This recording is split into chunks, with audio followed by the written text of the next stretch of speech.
بسم اللہ الرحمن الرحیم نحمدہ و نصلی علی رسول الکریم۔ اللہ تعالیٰ کا فضل احسان شکر کہ اللہ تعالیٰ نے موقع عنایت فرمایا کہ ایک دوسرے کو یاد دہانی کرائیں اور اپنی زندگی کے مقصد کے بارے میں غور کریں کہ اللہ تعالیٰ نے جو ہم کو یہ زندگی کی نعمت سے نوازا ہے، اس کا مقصد اصلی کیا ہے اور ہم اس میں کتنے کامیاب ہو رہے ہیں۔ اور یہ تو سبھی کو معلوم ہے کہ بھئی اللہ کی رضا حاصل کرنی ہے، اور کیسے حاصل ہوگی، وہ شریعت پہ عمل کرنا ہے، اور شریعت نے بعض چیزیں کرنے کو کہا ہے، بعض چیزیں نہیں کرنے کو کہا ہے، ان سے بچنے کو کہا ہے، تو اسی پہ عمل کر کے اللہ کی رضا حاصل ہوگی۔ اور حضور صلی اللہ علیہ وآلہ وسلم نے اپنے عمل سے، اپنی تعلیمات سے اس کو واضح کر دیا کہ بھئی یہ کس طرح سے ممکن ہے، اور ہمارے تک یہ پہنچ گیا، اور صحابہ، تابعین، تبع تابعین، اور پھر جو علماء حضرات، اولیاء حضرات، ان کے ذریعے تو راستہ صاف ہے۔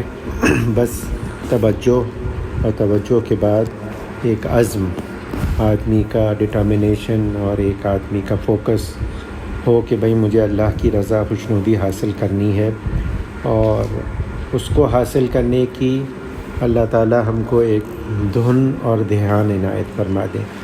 دنیا کا کوئی کام بھی آدمی جب کرتا ہے تو اس میں کامیابی تبھی ہوتی ہے جب اس کو اس کی اہمیت کا احساس ہو کہ بھئی یہ واقعی ایسا کام ہے جس میں مجھے وقت اور اپنا قوت صرف کرنی چاہیے، سرمایہ لگانا چاہیے۔ جب تک اس کی اہمیت کا احساس نہیں ہوتا تب تک وہ اسے ٹالتا رہتا ہے، کہتا ہے کہ بھئی دیکھا جائے گا، اور اس میں وہ انہماک، وہ دھن دھیان، وہ کوشش نہیں ہوتی جو ایک ضروری کام کے لیے ہونی چاہیے۔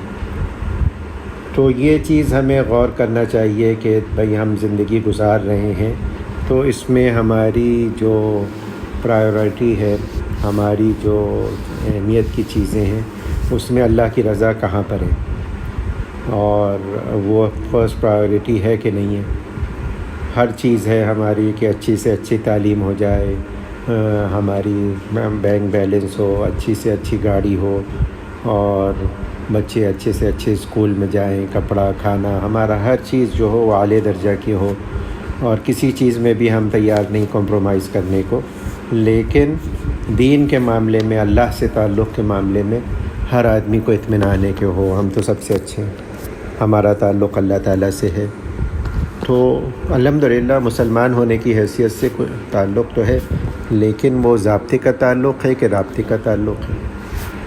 ایک تو بس ہے کہ خانہ پوری ہو رہی ہے، اور اگر غور سے دیکھا جائے تو بہت جگہ وہ بھی نہیں ہو رہی جو اللہ تعالیٰ نے بیسک بنیادی چیزیں بتائی ہیں کہ بھئی یہ نہیں کرنا، اور کوئی بہت مشکل چیزیں نہیں، نماز ہے، روزہ ہے، زکوٰۃ ہے، حج ہے، اور ظاہری احکام ہے، معاملات ہے، معاشرت ہے، اسی طرح جھوٹ ہے، غیبت ہے، لالچ ہے، دوسروں کو دھوکہ دینا ہے، اس سب سے بچ رہے ہیں کہ نہیں بچ رہے۔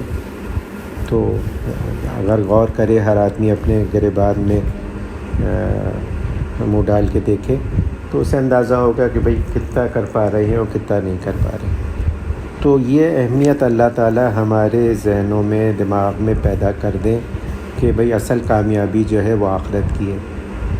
یہاں پر چاہے آپ بادشاہ ہو جائیں، بلینئر ہو جائیں، کچھ بھی ہو جائیں، کوئی آپ کو بڑے سے بڑا عہدہ مل جائے، سب کچھ ہو جائے، لیکن خدا نخواستہ ایمان کمزور ہے، ایمان نہیں ہے، تو پھر کوئی فائدے کی چیز نہیں، نقصان ہی نقصان ہے۔ یہ یقین بحیثیت مسلمان کے ہونا ضروری ہے۔ الحمدللہ ایمان بچا ہوا ہے تو اللہ تعالیٰ سے بہت کچھ امید ہے کہ گناہوں کے باوجود بھی اللہ تعالیٰ اپنی رحم کرم، اپنے فضل سے بالآخر جنت میں پہنچا دیں گے۔ لیکن الحمدللہ اگر خدا نخواستہ ایمان ہی نہیں ہے، یا ایمان اپنے اعمال سے، اپنے کرتوتوں سے ہم نے بالکل اس کو اتنا ضعیف کر دیا ہے، تو پھر بہت ہی نقصان کی بات ہے۔ تو یہ اصل مقصد ہے ہمارے بیٹھنے کا، بات کرنے کا، اور ایک دوسرے کو متوجہ کرنے کا کہ یہ آخرت کی فکر جو ہے یہ ایسے پیدا ہو جائے جیسا کہ ہونا چاہیے۔ ایک دن یہ فکر پیدا ہو جائے گی تو پھر جو ہے نا پھر آدمی دھیان سے کام کرے گا۔ بچے ہوتے ہیں، ان کو لوگ مارتے ہیں، پیٹتے ہیں، پڑھو پڑھو پڑھو پڑھو، اور بچہ ہے کہ اس کا دھیان ہی نہیں لگتا، وہ کھیل میں مگن ہے اس کو۔ لیکن ایک دن اس کو اہمیت کا احساس ہو جائے کہ بھئی ہاں واقعی مجھے پڑھنا ہے، میرا فیوچر اس پہ ڈیپینڈ کرتا ہے، پھر اس کو کسی کی مار پیٹ، کسی کا اٹھانا، کسی کا ٹوکنا، کسی کی ضرورت نہیں پڑتی۔ یہ جو چیز ہے نا، یہ اصل میں چیز ہے، یہ پیدا کرنا۔ اور یہی بات ہے، یہ جو ایک اچھا استاد، والدین، ایک مشفق دوست، اس کا کام یہی ہوتا ہے بھئی شوق پیدا کر دیں۔ اور دین میں بھی یہی کام ہے، جو شیوخ ہیں، جو عالم حضرات ہیں، جو مربی ہیں، پیر حضرات ہیں، ان کا کام بھی یہی ہے کہ شوق پیدا کریں لوگوں میں، کہ ان میں ایک موٹیویشن ہو جائے، ایک حال پیدا ہو جائے کہ ان کو آخرت کے لیے فکر کرنی ہے۔ یہ جب پیدا ہو جائے گا تو پھر ضرورت نہیں پڑے گی۔ حضرت مجذوب صاحب کے اشعار ہیں، ہو رہی ہے عمر مثل برف کم، چپکے چپکے رفتہ رفتہ دم بدم، ساز ہے ایک راہ روے ملک عدم، دفعتاً ایک روز یہ جائے گا تھم، ایک دن مرنا ہے آخر موت ہے، کر لے جو کرنا ہے آخر موت ہے۔ تو یہ اتنی بڑی حقیقت ہے، موت کی حقیقت جو ہے، لیکن انسان جو ہے اس کو بھی، اس سے بھی غفلت میں۔ آج تک کوئی ایسا شخص نہیں گزرا جو ہمیشہ ہمیشہ کے لیے زندہ ہو، اور ایک دو استثناءات ہیں، حضرت عیسیٰ علیہ السلام ہیں اور دوسرے لوگ جن کے بارے میں کہ آسمان پہ اٹھا لیے گئے، لیکن وہ بھی بالآخر ان کو بھی موت آئے گی۔ تو کوئی ایسا ہے ہی نہیں جس کو موت نہ آئے۔ تو موت سے بڑھ کر نصیحت کرنے والی چیز کوئی نہیں ہے۔ اور بزرگوں نے فرمایا ہے کہ اگر موت سے نصیحت کسی کو نہیں ہوتی تو پھر کسی چیز سے نصیحت نہیں ہوگی۔ اور دن رات دیکھتے ہیں ہم لوگ کہ فلاں گزر گیا، فلاں گزر گیا، فلاں گزر گیا۔ حضرت امیر المومنین حضرت عمر بن الخطاب رضی اللہ تعالیٰ عنہ نے فرمایا کہ روز تم سنتے ہو کہ آج فلاں مر گیا، آج فلاں مر گیا، آج فلاں مر گیا۔ ایک دن یہ بھی اعلان ہوگا کہ عمر کا انتقال ہو گیا۔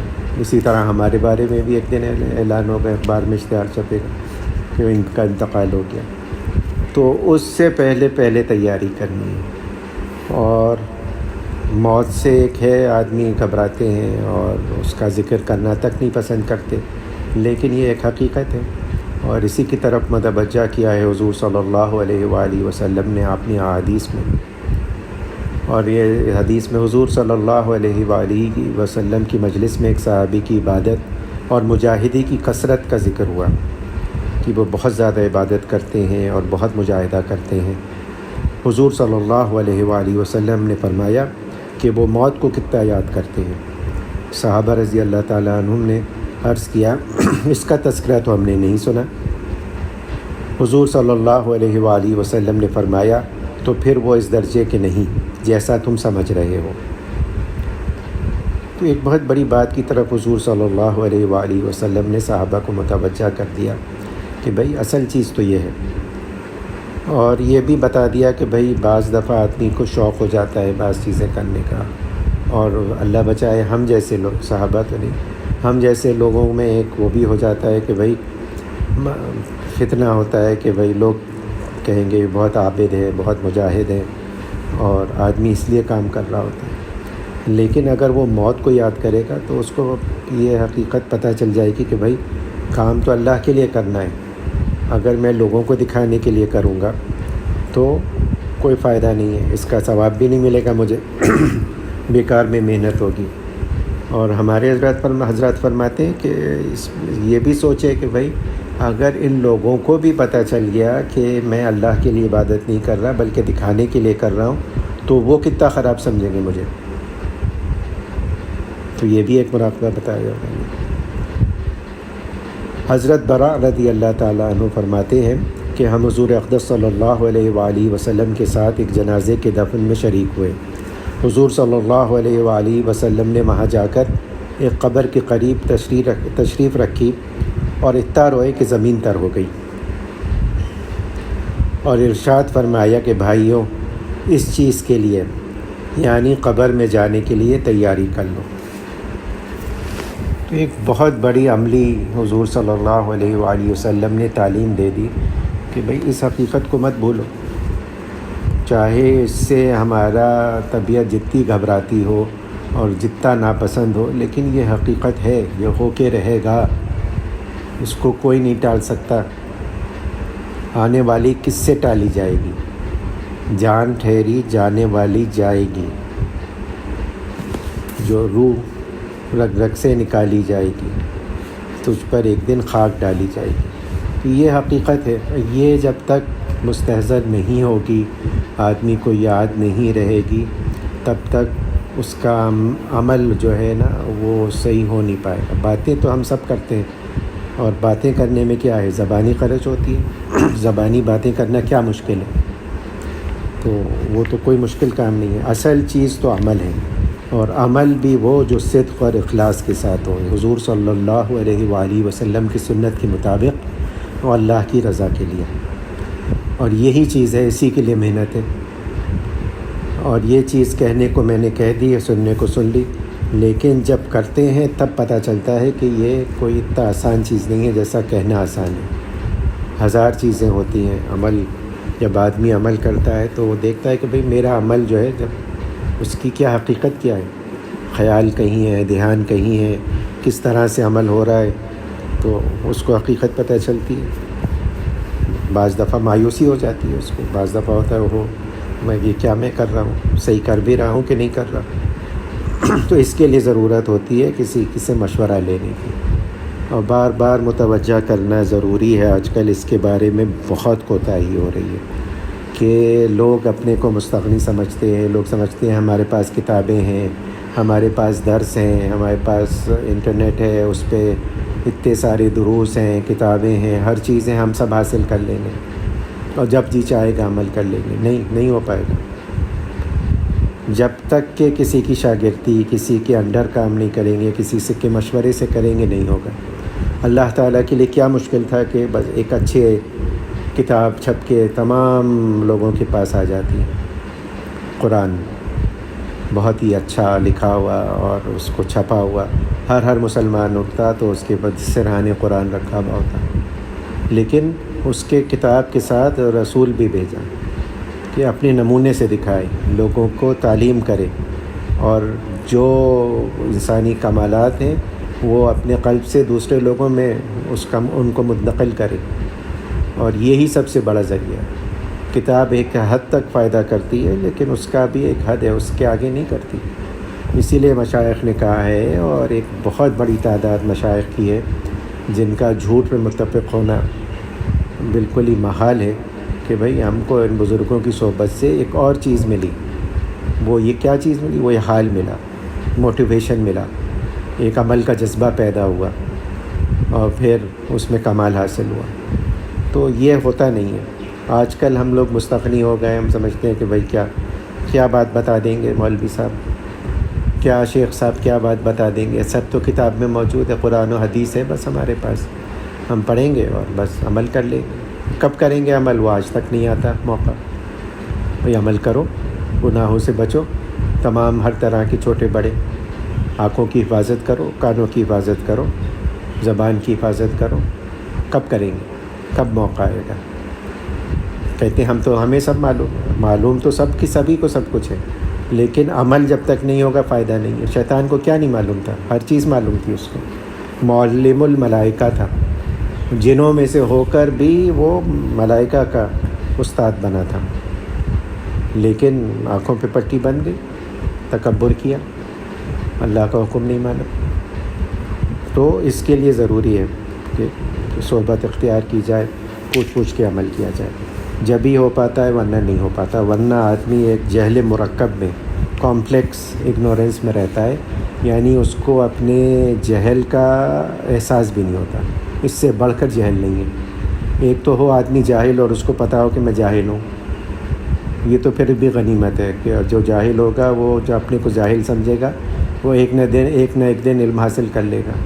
لیکن جاہل ہے لیکن سمجھتا ہے کہ میں تو عقل کل ہوں، مجھ سے بڑھ کر کوئی نہیں، میں سب سے بڑا علامہ ہوں، تو اس کو کبھی بھی یہ نہیں ہوگا احساس کہ میں علم حاصل کروں، عمل حاصل کروں. تو اللہ تعالیٰ اس مصیبت سے ہماری سب کی حفاظت فرمائے. اور اس میں تواضع بھی بہت ہے کہ جھک کے کسی سے کچھ سیکھنا، اور یہی اصل چیز ہے. اصل چیز جو دین کی ہے وہ یہی چیزیں ہیں، تواضع ہے، نرمی ہے، رفق ہے.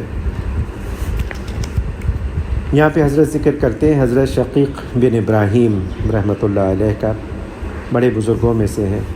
فرماتے ہیں کہ آدمی 4 چیزوں میں زبان سے تو میری موافقت کرتے ہیں اور عمل سے مخالفت کرتے ہیں. نمبر 1 وہ کہتے ہیں ہم خدا کے بندے اور غلام ہیں، اور کام آزاد لوگوں کے سے کرتے ہیں.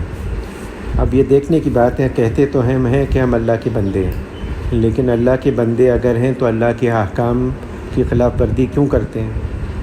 تو یہ غور کرنے کی بات ہے. اگر ہیں غلام تو پھر ہر چیز میں اپنی غلامی کا ثبوت دینا پڑے گا. یہ نہیں کہ بس ہاں ایسے ہی چلتا ہے آج کل، کوئی فرق نہیں پڑتا، اللہ غفور الرحیم ہے. یہ سارے اپنے آپ کو دھوکہ دینے والی باتیں.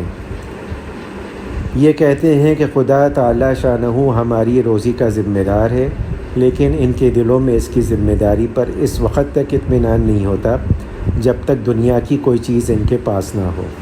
اور یہ سب ہم سب کی یہی حالت ہے کہ اللہ رزاق ہے، اللہ تعالیٰ رزق دینے والے ہیں، لیکن یقین نہیں ہے. اور یقین ہوتا ہے اپنی تنخواہ پر، اپنے بینک بیلنس پر، اور کس چیز پر.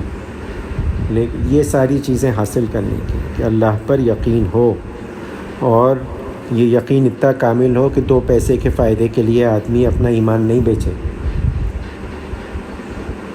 یہ 2 پیسہ بھی یہیں رہ جائے گا، اور ساری شان و شوکت اور ساری چیزیں یہیں رہ جائیں گی، وہاں کچھ نہیں جائے گا. وہاں تو اعمال جائیں گے اور آدمی کا یقین جائے گا.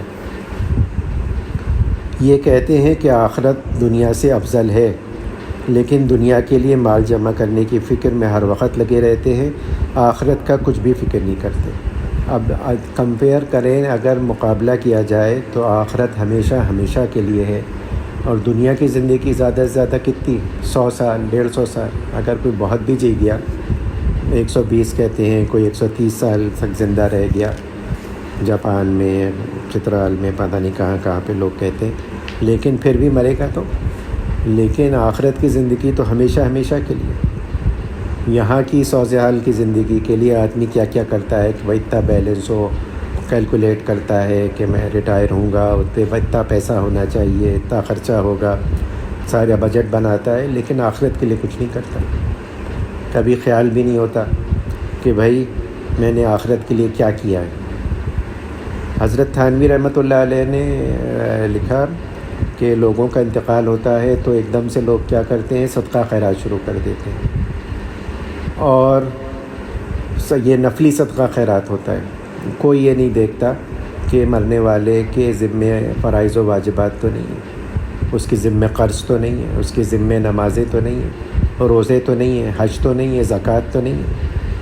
ہم میں سے کتنے لوگ ہیں جنہوں نے اپنی زندگی میں یہ بیٹھ کے سوچا ہے کہ بھائی ہماری نہ توبہ کی تکمیل ہوئی ہے کہ نہیں ہوئی ہے، ہمارے ذمے نمازیں تو نہیں ہیں، ہمارے ذمے روزے تو نہیں ہیں، ہماری زکوٰۃ تو نہیں رہتی. کیونکہ یہ ساری چیزیں آخرت میں وہ ہوگی، فرائض کا اور نماز کا اور سب کا پوچھا جائے گا، پہلی چیز کا یہی پوچھی جائے گی. لیکن نفل کا سب کو ہے، بھائی نفل حج کر لے، نفل عمرہ کر لے، نفل اذکار کر لے، نفل نمازیں پڑھ لے، تہجد پڑھ لے، والا چیزیں کر لے. تو نفل نہیں پورا کر سکتا فرائض کو، وہ کیٹیگری الگ ہے بالکل. تو یہ آخرت کو ترجیح دینا، آخرت کی فکر کرنا، اور اس کم از کم اہتمام تو شروع کر دینا اسی زندگی میں. اور چوتھی چیز فرماتے ہیں، کہتے ہیں کہ موت یقینی چیز ہے، آ کر رہے گی، لیکن اعمال ایسے لوگوں کے سے کرتے ہیں جن کو کبھی مرنا ہی نہ ہو. یعنی کبھی دھیان، کبھی بھول کے خیال بھی نہیں آتا کہ یہ زندگی ختم ہو جائے گی، اور یہ ہر وقت دھڑکا ہے، کسی کو گارنٹی نہیں ہے کہ اگلے لمحے وہ زندہ ہوگا کہ نہیں ہوگا۔ آج کل جو یہ اسمارٹ فون اور کس کا فتنہ ہے، اس میں تو کیا کیا ریکارڈنگ ہے، لوگ بیان کر رہے ہیں، کیا کیا اعمال کر رہے ہیں، کہیں گھوم گھام رہے ہیں، ایک دم سے مر گئے اور وہ آ بھی گیا، ویڈیو بھی آ گئی اس کی، اور پتہ بھی نہیں ہوتا، ایک لمحے پہلے اللہ بچائے گناہ کے کام کر رہے ہیں اور پھر موت آ گئی، یا کچھ ایسے کام کر رہے ہیں، مباحی کام کر رہے ہیں، تو کسی کو بھی نہیں معلوم کہ کب موت آ جائے۔ اور جس کو یہ احساس ہوگا کہ کیا معلوم کب موت آ جائے، تو وہ محتاط رہے گا، اپنی باتوں میں بھی محتاط رہے گا، اپنے اعمال میں بھی محتاط رہے گا، اپنے اعمال کرتے وقت بھی محتاط رہے گا کہ کیا معلوم یہ میری آخری نماز ہو۔ ہر نماز کو اس طرح پڑھے گا کہ یہ آخری نماز ہے۔ تو یہ بہت بڑی بات ہے کہ آدمی کو احساس ہو جائے کہ بھئی موت تو آنی ہے، اور اس چکر میں نہ رہے کہ بھئی میں آخر عمر میں پہنچوں گا اور بہت ضعیف ہوں گا اور بہت بیمار ہوں گا اور بہت وقت ملے گا مجھے، کسی کو نہیں معلوم۔ آج کل تو وبا کے زمانے میں تو بس آنکھوں سے دیکھ رہے ہیں لوگ کہ جوان لوگ مرے جا رہے ہیں، اور تو یہ ساری باتیں جب تک نہیں پیدا ہوں گی، اپنے اعمال و اخلاق درست نہیں ہوں گے، اور ہم اپنے آپ کو دھوکہ ہی دیتے رہیں گے کہ ہاں ہم بہت دیندار ہیں، دین پہ عمل کر رہے ہیں۔ تو اللہ تعالیٰ اس سے ہم سب کی حفاظت فرمائے اور اصلی دینداری پیدا فرمائے، اور اصلی دینداری پیدا ہو گئی ایک دن تو پھر وہ اصل کامیابی ہوگی، اور اس کے بعد ہی آدمی کو انشاءاللہ امید ہوگی کہ اللہ تعالیٰ کے سرخرو ہوگا، اللہ تعالیٰ کی رضا خوشنودی اس کو حاصل ہوگی۔ اعمال کی اصلاح کے بارے میں ہم لوگ حضرت امام غزالی رحمۃ اللہ علیہ کی کتاب تبلیغ دین میں سے پڑھتے ہیں، جس میں زبان کے آفات کے بارے میں ذکر ہو رہا ہے۔ تو حضرت نے بہت ساری باتیں بیان کی، غیبت ہے اور لڑائی جھگڑا ہے لوگوں سے۔ اب حضرت فرما رہے ہیں لوگوں کی تعریف کرنا، یہ بھی ایک آفت ہے۔ 5ویں آفت مدح کرنا ہے۔ تم نے دیکھا ہوگا اکثر واعظوں اور دنیا دار مسلمانوں کی عادت ہے کہ مالدار اور صاحب جاہ و حشم لوگوں کی تعریفیں کرتے ہیں، ان کی شان میں مدیحہ قصیدے لکھتے ہیں، ان کو نذرانے کے طور پر پیش کرتے ہیں، حالانکہ اس میں 4 خرابیاں ہیں۔ تعریف کرنے کے حق میں اور 2 برائیاں اس شخص کے لیے ہیں جس کی تعریف کی جائے، اور یہاں پہ ان کے تفصیل بیان کرتے ہیں کہ تعریف جو بیان کرتا ہے اس کی خرابیاں تو یہ ہیں، ایسی باتیں بیان کی جاتی ہیں جو واقعے کے خلاف ہوں اور جن کا تعریف کرنے والے میں نشان بھی نہ ہو، یہ صریح جھوٹ اور گناہ کبیرہ ہے۔ اور یہ ہوتا ہے لوگوں میں کہ بھئی بعض لوگوں کی مدح کرنے، تعریف کرنے پر آئیں تو ایسی چیزیں ان کے بارے میں کہہ جاتے ہیں جو کہ جھوٹ ہوتی ہے اور جس کا حقیقت سے کوئی تعلق ہوتا ہی نہیں ہے، بس تعریف کرنے آئے تو بس جھوٹ بول دیا۔ یہ غلط بات ہے، یہ ایسی تعریف جو ہے تو گناہ کبیرہ ہے۔ 2 محبت کا لمبا چوڑا اظہار کرتے ہیں، حالانکہ دل میں خاک بھی محبت نہیں ہوتی، یہ صریح ریا اور نفاق ہے اور گناہ و حرام ہے۔ یعنی محبت کا اظہار کر رہے ہیں کہ ہمیں آپ سے محبت ہے اور اسی کے لیے تعریفیں کر رہے ہیں، لیکن دل میں نہیں ہوتی، اصلی محبت نہیں ہوتی۔ ایک تو لوگوں کو دکھانا ہوتا ہے کہ بھائی یہ بڑے عہدے والے، بڑے مرتبے والے شخص ہیں جن کی تعریف کی جا رہی ہے، تو ان سے اپنے آپ کو منسوب کرنا، اس میں اپنی بڑائی بھی ہوتی ہے، دکھاوا ہوتا ہے، اور توقع ہوتی ہے کہ یہ ہمیں فائدہ پہنچائیں گے۔ تو یہ تو صریح شرک ہے کہ کسی اور سے امید رکھنا کہ وہ ہم پہ ہمیں فائدہ پہنچائے گا اور ہم پر وہ کرے گا، اور نفاق ہے اور گناہ و حرام ہے۔ اٹکل کے تیر چلاتے ہیں، جو بات یقینی طور پر معلوم نہیں، محض گمان کی بنا پر اس کو واقعی ظاہر کرتے ہیں۔ مثلاً یہ کہ آپ بڑے متقی ہیں، نہایت انصاف کرنے والے ہیں، حالانکہ رسول مقبول صلی اللہ علیہ وآلہ وسلم فرماتے ہیں کسی کی مدح کرنی ہو تو یوں کہا کرے میرا گمان ہے کہ کہ آپ ایسے ہیں ایسے ہیں، کیونکہ ظنی باتوں کو واقعی بنانا کسی طرح بھی جائز نہیں۔ یعنی آپ نے ازیوم کر لیا کہ فلاں میں یہ بھی خوبی ہے اور یہ بھی خوبی ہے اور یہ بھی خوبی ہے اپنی طرف سے، یہ غلط بات ہے، یہ نہیں۔ ہاں کہہ سکتے ہیں کہ مجھے امید ہے کہ آپ ایسا کرتے ہیں، آپ ایسے ہوں گے، لیکن یقینی طور پر کہنا کہ ہاں آپ ایسے ہیں، یہ جھوٹ ہے، سری جھوٹ ہے۔ حضور صلی اللہ علیہ وآلہ وسلم نے منع کیا ہے۔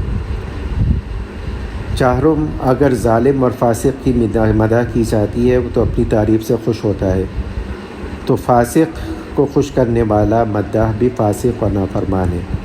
فاسق کی تعریف سے اللہ کا عرش کانپ اٹھتا ہے، یہ حضور صلی اللہ علیہ وآلہ وسلم کی احادیث میں سے ہے۔ فاسق جو کھلا اللہ تعالیٰ کی نافرمانی کرتا ہے، اس کی تعریف کرنے سے اللہ کا عرش کانپ اٹھتا ہے۔ حضرت حسن رحمۃ اللہ علیہ فرماتے ہیں کہ فاسق کی زندگی و عمر کی ذاتی کی دعا کرنے والا بھی فاسق ہے، کیونکہ وہ چاہتا ہے کہ فسق و فجور قائم اور دنیا میں مدت تک باقی رہے۔ ظالم اور فاسق شخص کی مذمت کرنی چاہیے تاکہ گھبرا کر ظلم و معصیت چھوڑ دے، نہ کہ تعریف۔ لیکن اس میں بھی حکمت عملی سے کام لینا چاہیے، ہر آدمی کا کام نہیں ہے کہ وہ ظالم اور فاسق شخص کا مقابلہ کرے، کیونکہ ایسے لوگ جو ہوتے ہیں کم ظرف ہوتے ہیں اور دشمن ہو جاتے ہیں اور زندگی کے اور آپ کی آبرو اور عزت کے خلاف کام کرنے لگتے ہیں۔ تو یہ بھی چھوڑ دے ان لوگوں کے جن میں اتنی قوت ہے اور جن کا مرتبہ ہے، وہ ان سے ڈیل کرے۔ لیکن یہ جھوٹی تعریف کرنا یہ عام بات ہے۔ آج کل کسی کی آدمی تعریف کرنے پر آتا ہے تو بس اس کا زمین آسمان کے قلابے ملا دیتا ہے کہ اوہو وہ تو ایسے ہیں اور ایسے ہیں، جنید وقت ہیں اور کیا ہے۔ اور اس میں ضروری نہیں ہے کہ وہ آدمی فاسق فاجر ہی ہو، اپنے بزرگوں کی بھی تعریف ایسی کرتے ہیں کہ جو جھوٹی ہوتی ہے، اپنے شیخ کی، اپنے علماء کی، اپنے ان کی چاہنے والوں کی، اپنے رشتہ داروں کی، اور اس میں ہوتا یہی ہے کہ بھئی ہمیں ان سے تعلق ہے تو ضرور ان کی تعریف کرنی چاہیے، اور جھوٹی بھی کر دیں تو کوئی فرق نہیں پڑتا۔ تو اس میں محتاط۔ زبان کے جو گناہ ہیں، حضور صلی اللہ علیہ وآلہ وسلم کی حدیث کا مفہوم ہے کہ زبان ہی کی وجہ سے بہت سے لوگ جہنم میں جائیں گے۔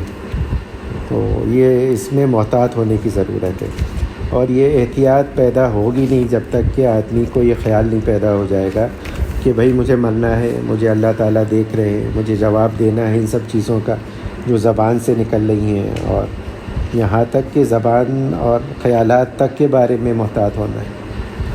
اور پہلے بھی واقعہ سنا چکا ہوں کہ حضرت جنید بغدادی رحمۃ اللہ علیہ نے دیکھا جامع مسجد میں ایک شخص بھیک مانگ رہا ہے اور بہت صاف کپڑے پہنے ہوئے،